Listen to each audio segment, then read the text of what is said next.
여러분 드라마, 영화 보시면서 혹시 어떤 장르 좋아하십니까? 이 질문 전에도 드렸던 것 같은데요. 네. 여러분들은 어떤 장르 좋아하십니까?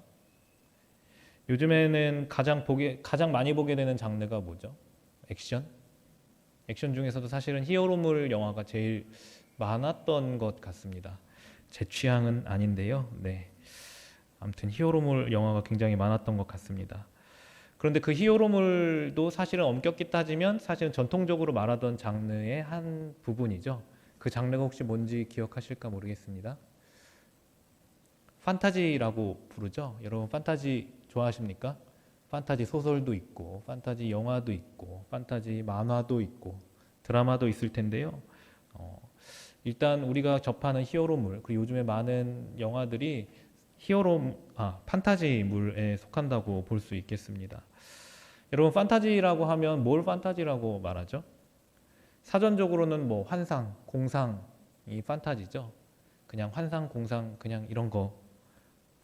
장르로서 판타지를 말할 땐 그런 걸 말하지 않잖아요. 장르로서 판타지를 말할 때 여러분들은 뭐가 떠올려지십니까? 장르로서의 판타지 하면 뭘까요? 뭐라고 말할 수 있을까요? 정리해보면 사실은 우리가 살아가는 세계와는 조금 동떨어져 있고 신화적이고 동화적인 이야기를 바탕으로 써내려간 장르가 판타지라고 할 수 있겠죠. 결국은 한마디로 정의한다면 우리 삶과는 사실은 좀 동떨어진 이야기라고 할 수 있습니다. 이야기의 전체적인 내용들은 우리의 삶과는 좀 동떨어져 있을 수 있다는 것이죠. 그 안에서 우리에게 깨닫게 하고 우리에게 알게 하게끔 하는 것들 여러 가지가 있을 수 있겠지만 그 이야기의 근본은 우리의 삶과는 조금 동떨어진 이야기를 근간으로 하고 있다는 것이죠. 그래서 이 동떨어진 이야기를 한다라고 얘기할 때 어떤 장르에 대해서만 얘기하지 않고 우리 삶에도 판타지라는 이야기들을 많이 쓰잖아요. 그건 그냥 판타지야라고 얘기하는 그 표현. 우리 삶에도 판타지라는 표현을 쓸 때는 어떤 때 그런 표현을 쓰게 되던가요? 어떤 때 쓰죠? 현실에서 잘 일어나지 않는 일들을 가리켜서 판타지라고 이야기하면서 그런 건 잘 일어나지 않아 이런 의미로 이거 판타지야 이렇게 얘기하죠. 이렇게 판타지라는 건 우리의 삶과는 동떨어진 이야기, 우리에게도 여전히 동떨어진 이야기, 잘 일어나지 않는 일로 여겨지게 되는 것을 말할 때가 많습니다. 이 판타지 이야기 하는 이유 아시겠죠? 저는 오늘 함께 읽은 이 이야기도 판타지 이야기를 담고 있다고 생각하고 있기 때문입니다. 우리가 우리 삶에 잘 일어나지 않는 일을 판타지라고 부르듯이 그런 이야기를 담고 있다는 것이죠. 오늘 이야기 속에 등장하는 사람이 있습니다. 네, 여러 사람 등장하는데요. 네, 가장 중심이 되는 사람은 누구일까요? 네, 같이 읽었습니다. 네, 등장하는 사람 누구죠? 네, 오바댜. 네, 발음도 어려워서 제가 읽으면서 계속 꼬였는데요. 오바댜라는 사람이 등장합니다. 우리가 읽어서 알고 있듯이 이 본문에 등장하는 오바댜라는 사람이요. 어디서 지냈던 사람이죠? 궁궐에서 지냈던 사람입니다. 오늘 본문에서도 아합이 오바댜를 불렀다라고 하면서 오바댜의 등장을 이야기하고 있죠. 그러면서 수식어를 달아줬습니다. 뭐라고 얘기하냐면 왕궁을 맡은 자라고 이야기하고 있습니다. 왕궁을 맡았다. 뭔가 중요한 직책을 맡았다는 걸 알 수 있겠죠. 우리가 지금 요즘 생각하는 것처럼 정확하게 어떤 직책이다, 어떤 직급이다 이런 걸 생각하기 어려울 수 있겠지만 그럼에도 불구하고 중요한 직책을 맡았던 사람임에는 분명한 것을 우리가 알 수 있습니다.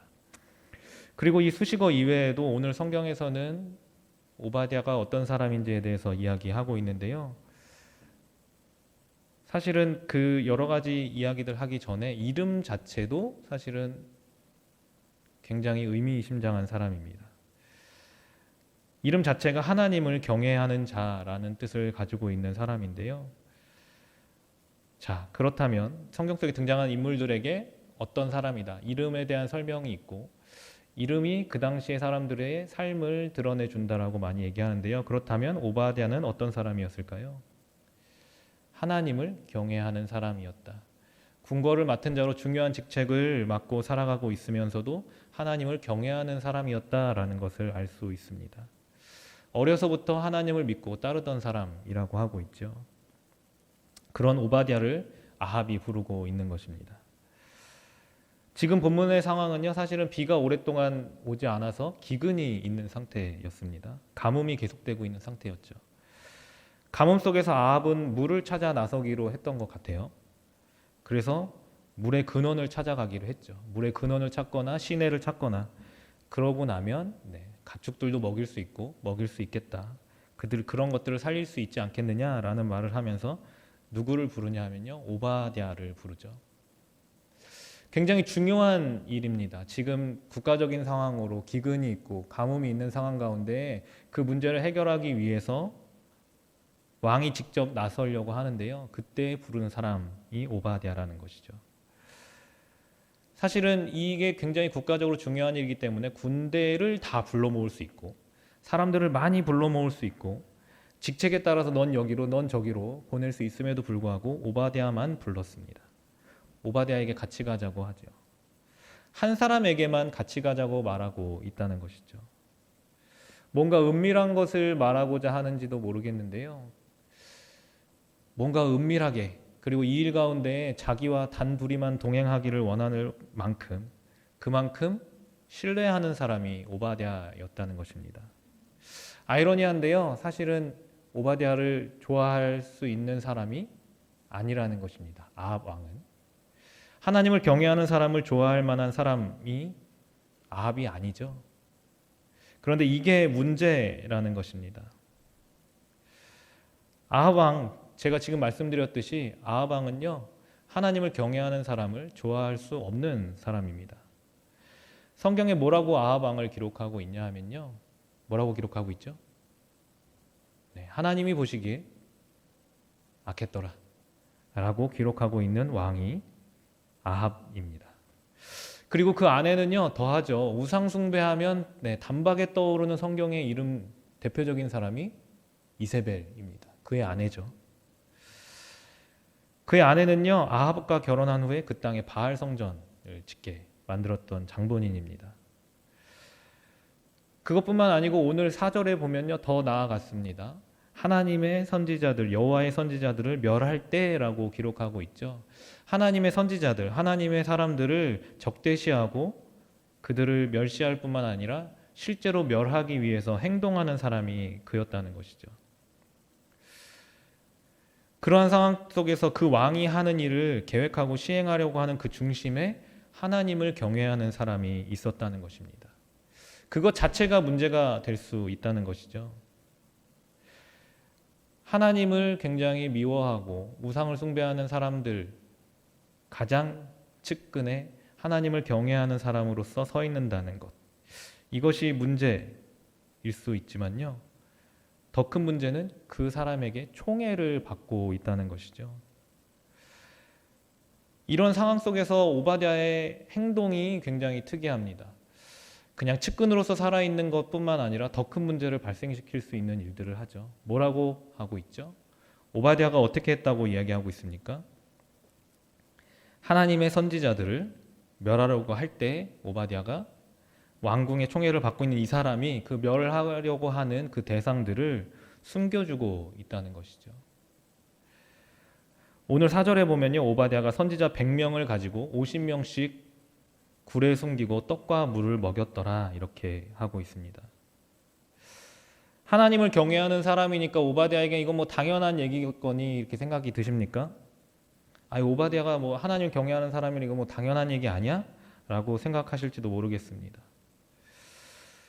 그런데요, 궁궐을 맡은 사람이 날마다 궁궐에 들어가야 하는데 자기의 삶을 숨기고 하나님을 경외하는 사람을 멸하고자 하는 사람들과 함께 있어야 한다는 것, 자기의 진짜 모습은 숨기고 자기가 지금 하고 있는 일은 숨기고 그런 사람들을 죽이고자 하는 사람들, 자기가 숨겨주고 있는 그 사람들을 죽이고자 하는 사람들 앞에 선다는 것, 이게 굉장히 쉬운 일일까요? 쉬운 일만은 아닐 것입니다. 지금 말로 하면 어떤 게 될까요? 언더커버 정도 되지 않을까요? 언더커버의 삶이 기쁘고 양쪽에서 막 다 즐기고 양쪽의 삶을 다 누릴 수 있는 삶일까요? 요즘에 뭐 영화나 드라마 많이 나오면서 언더커버 얘기 다루는 것들이 많은데요. 잘 보면 그 안에서 그들의 삶이 편안해 보이시던가요? 여러분도 그 영화를 보면서 나도 언더커버로 살아가고 싶다 이렇게 생각해 보신 적 있으십니까? 그들의 삶에는 계속되는 압박이 있고요. 계속해서 발각되면 어쩌나 하는 문제들을 안고 살아가죠. 그래서 밤마다 잠을 자지 못하고 혹은 그렇게 힘들어하는 삶을 사는 것을 뛰어넘어서 계속해서 그렇게 들어간 조직의 문화대로 사는 게 점점 편해지게 되죠. 그래서 자기를 심은 쪽을 배신하는 일들도 발생하죠. 그 문화에 익숙해지게 되고 그 안에 동화되어져 살아가는 삶으로 살아갈 수도 있고 아니면 불안해하며 그 속에서 두려워 떨며 아무것도 하지 못하는 삶을 살 수도 있게 되는 게 그들의 삶이었다는 것이죠. 그렇게 마음 졸이면서 살아가지만요, 끝까지 잘 버티던가요? 그러면 극이 안 되니까 그러지 않을 수도 있겠지만 결국은 발각되어지는 경우들이 대부분입니다. 그런데 그렇게 되면 어떻게 되죠? 목숨을 내놓고 싸우거나 도망가거나 죽거나 하는 것이죠. 조금 결이 다르긴 하지만 이중첩자의 삶은 좀 다를까요? 이쪽에 정보 넘기고 저쪽에 정보 넘기며 양쪽에서 기생하는 삶. 그렇게 뭔가를 얻어내며 살아갈 수도 없는 삶이 언더커버의 삶이죠. 이중첩자도 사실은 그렇게 편하지만은 않습니다. 어딘가에서는 언젠가는 배신을 당하는 이야기가 등장하잖아요. 그런데 이런 삶의 모습이 오바댜의 삶의 모습일 수 있었다는 것입니다. 어쩌면 자신이 지금 살아가고 있는 삶, 자신의 궁궐에서의 삶, 자기가 지금 총애를 받고 있는 삶을 그냥 누리는 게 자연스럽고 좋은 삶일 수도 있는 상황 가운데 있었다는 것이죠. 그냥 하나님을 따르는 사람이건 아니건 간에 그냥 저렇게 사는 거려니 하고 자기가 가진 걸 누릴 수 있고 그렇게 그냥 살아가도 상관없는 상황 가운데 있었다는 것입니다. 그리고 그렇게 살아가야지만 자기가 편안하게 살아갈 수 있는 삶을 살고 있던 게 오바댜였다는 것이죠. 그런데 오바댜가 그렇게 하던가요? 아니잖아요. 우리가 읽고 얘기했듯이 그것과는 반대되는 삶, 계속해서 두려워하며 자신의 삶을 돌아보고 힘들어할 수 있는 삶을 살아가고 있는 게 오바댜였다는 것입니다. 자신의 삶을, 자신을 쉬운 길로 걸어갈 수 있는 길을 선택하지 않고 어려운 길을 선택하고 살아가고 있던 게 오바댜였다는 것이죠. 그렇게 할 수 있었던 이유가 무엇입니까? 이름에 담겨 있다고 초반에 말씀드렸죠. 하나님을 경외하는 사람으로서 하나님의 뜻이 무엇인지 알았다는 것입니다. 그리고 그 뜻대로 순종하며 살아가기로 결단했기 때문이죠. 오바댜가 순종하기로 했던 그 뜻은, 하나님의 뜻은 무엇일까요? 오바댜가 오늘 하고 있는 이 행동을 통해서 우리가 알 수 있습니다. 오바댜는 하나님께서 다른 사람들, 생명을 살리라는 명령을 기억하고 있었다는 것이죠. 생명을 살도록 하고 생명을 살리는 것이 하나님의 뜻인 것을 오바댜는 알았다는 것입니다. 구체적으로 들려지는 음성으로 너는 이렇게 해라 이런 음성이 들려졌다기보다 오랜 시간 살아오면서 알았던 하나님의 마음을 알고 있었던 것이죠. 그래서 하나님이 계속해서 말씀하시고 있는 뜻이 무엇인지, 하나님의 관심이 어디 있는지 알았다는 것입니다.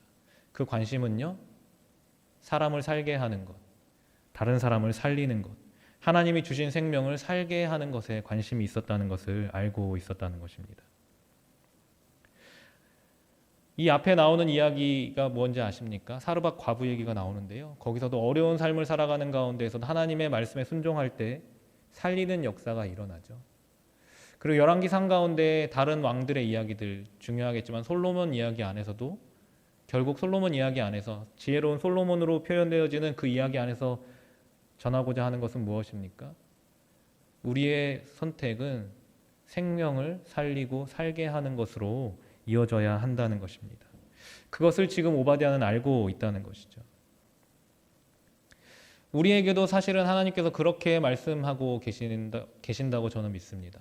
너희가 어떤 상황 가운데 살아가고 있고 어떤 삶의 자리에 있던지 간에 너희는 생명을 살리는 자로, 생명을 살게 하는 자로 살았으면 좋겠다라고 말씀하고 계신다고 믿습니다.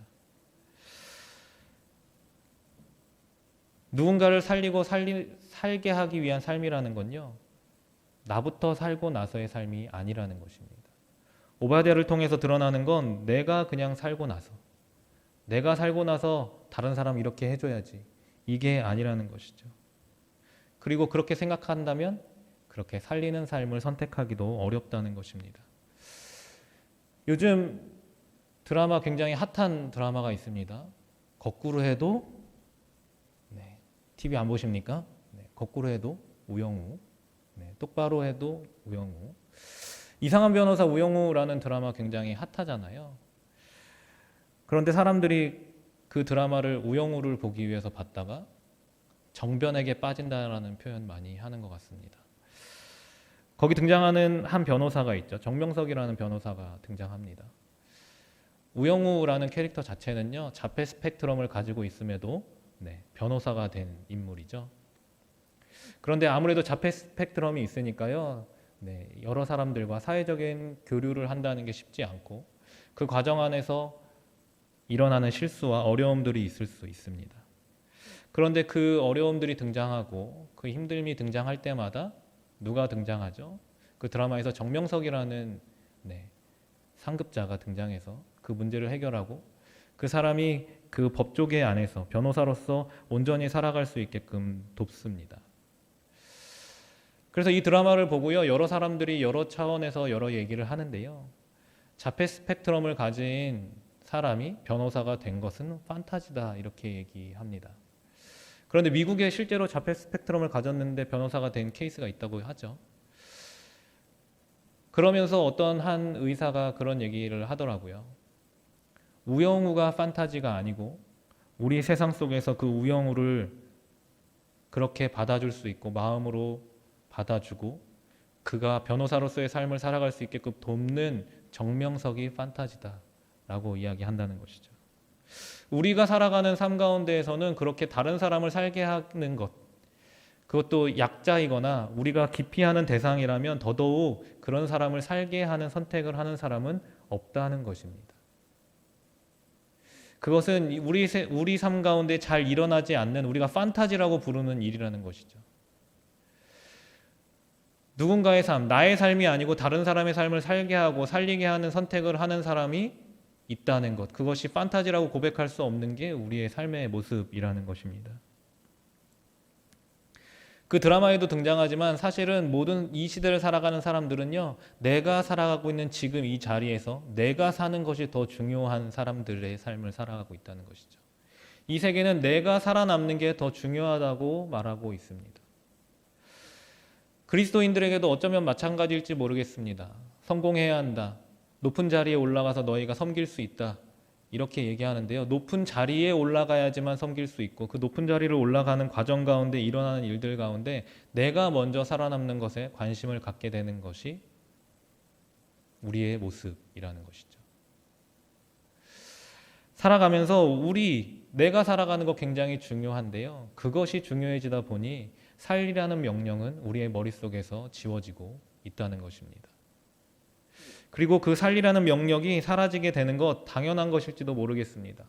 오바댜가 자신이 하나님을 경외하면서 궁궐 속에 살아가는 그 두려움, 어려움들 속에 있는 것처럼 우리가 그런 누군가를 살리는 선택, 내가 먼저 사는 것이 아니라 다른 사람을 살리는 선택을 했을 때 나의 삶이 어려워질 것, 나의 삶이 죽는 것처럼 되어지는 것, 내가 원하던 것을 얻지 못하게 될 것에 대한 두려움들이 우리 삶에 있기 때문입니다. 그런 마음을 가지고 살아가는 게 우리의 삶이라는 것이죠. 그래서 우리에게도 동일하게 너희가 너희 주변에 함께 살아가는 자들을 살리고 함께 살았으면 좋겠다라는 그 명령은 우리 속에서 지워지게 될 때가 너무 많다는 것입니다. 그런데 하나님의 일들은 그런 상황 가운데서도 오바댜처럼 행동하는 그 일들을 통해서 이루어진다는 것이죠. 내가 처해 있는 상황이 어떠하든지 간에, 내가 처해 있는 나의 모습이 어떠하든지 간에 내가 옆에서 살려야 하는, 살게끔 해야 하는 지체가 있고 살게끔 해야 하는 존재가 있다면 그렇게 하나님께서 살리라는 명령대로 살아야 한다는 것입니다. 여러분들은 어떻게 살아가고 계십니까? 여러분들은 어떤 선택을 하면서 살아가고 계십니까? 여러분들은 주변에 있는 사람들, 여러분 주변에 살려야 하는 사람들에 대해서 살리고 계십니까? 여러분 함께 살아가고 계십니까? 삶의 현장 가운데에서, 직장에서 내가 먼저 성공하는 것보다 주변에 도와야 할 자들, 살려야 하는 자들에게 여러분 눈을 돌리고 계십니까? 그런 사람들에게 관심은 가지고 계십니까? 그저 나의 성공, 내가 자리 잡는 것에만 몰두하고 계시지는 않습니까? 내가 준비하고 있는 것에 눈을 돌리다가 정말 살리라는 명령이 필요한, 내가 도와야 하는 존재들을 잊고 있지 않냐고 묻고 있는 것입니다. 그리스도인으로서 이렇게 살아야 한다, 이렇게 많이 듣고 알고 있지만 그 일들이 실제 삶에서 그리스도인으로서의 삶으로 드러난다는 건 판타지라고 생각하면서 살아가고 계시진 않습니까? 그리스도인이지만 이렇게 살아가는 게 정상이다, 다른 그리스도인들 이렇게 살아간다라고 말하면서 우리에게 주어진 명령을 잊고 계시진 않냐는 것이죠. 우리에게 주어진 하나님의 명령이요, 우리의 상황들 속에서 그저 판타지가 되어지는 것은 아닙니까? 그런데요, 믿음의 생활이라는 것, 그리스도인의 삶이라는 건 어쩌면 판타지를 살아가는 삶이라고 할 수 있습니다. 성경의 이야기들 속에 등장하는 그리스도인들의 모습, 하나님의 백성들의 모습들을 보면요, 그 일들은 일어나지 않는다라고 말할 수밖에 없는, 당시에도 그런 일은 잘 일어나지 않는다는 일들을 해가며 살아갔던 게 그리스도인의 삶이고 하나님의 백성의 삶이라는 것이죠. 그렇다면 믿음의 삶이라는 건 결국은 판타지 같은 삶을 살아가는 것이라는 말입니다. 우리 삶이 이루어질 것 같지 않지만, 나의 삶이 더 중요한 것 같지만 그 가운데에서도 하나님의 명령이 있다면, 하나님이 살리라고 하시는 음성이 있는 걸 내가 안다면 그렇게 살기로 결정하는 것이죠. 그래서 세상 가운데 잘 일어날진 않을지 몰라도 우리가 살아가는 삶에는 이루어지게끔 살아가는 게 그리스도인의 삶이라는 것입니다. 여러분, 판타지를 이뤄가기 위해서 필요한 것이 무엇입니까? 여러 판타지물에도 등장하는데요, 그 판타지물에 등장하는 이야기 속에서 연약한 주인공들이 그 판타지를 이뤄낼 수 있는 힘이 자신에게서 나오던가요? 보통은 아닙니다. 우리가 이 판타지 같은 삶을 살아가기 위해서 필요한 것은 무엇입니까? 하나님에 대한 우리의 믿음, 그것만큼 중요한 것은 우리와 함께 하시는 하나님을 다시 한번 경험하는 것입니다. 우리에게 날마다 음성을 들려주시고 그 가운데 역사하시는 하나님을 맛볼 때에 우리는 우리 삶 가운데에서 인도하시는 하나님이 있다는 그 믿음을 가지고 잘 이루어지지 않는다고 말하는 그 일들을 향하여서 걸어나갈 수 있게 된다는 것이죠. 우리의 믿음을 가지고 그 가운데 나에게 두려움이 있고 나의 삶의 문제들을 바라보면서 안 될 것 같은 생각이 있는 가운데에서도 하나님의 음성 가운데 나아갈 수 있는 것은 주님께서 주시는 믿음 때문이고 우리를 살게 하시는 하나님으로 인해서 가능하다는 것입니다. 여러분 삶 가운데 판타지를 살아내기로 결정하시겠습니까? 나의 삶에 잘 이루어지지 않는, 세상 가운데 잘 이루어지지 않는 것 같은 일들이 나의 삶에는 이루어지기를 원하십니까? 나를 통해서 하나님의 그 판타지 같은 일들이 이루어지길 원하십니까? 그렇다면 우리의 상황과 우리의 모습을 바라보면서 두려워하고 힘들어하는 것이 아니라 우리 가운데 지금도 역사하시는 하나님을 붙들고 그 앞에 머물며 주님이 함께 하시기를 고백하고 간구하는 것이 우리에게 필요한 줄로 믿습니다. 그렇게 할 때 우리가 판타지를 살아낼 수 있도록 하나님께서 우리와 동행하시고 그 일들을 우리를 통해서 이루어가실 것들을 기대합니다. 그런 기대들을 가지고 우리가 함께 찬양하면서 기도하기를 원합니다.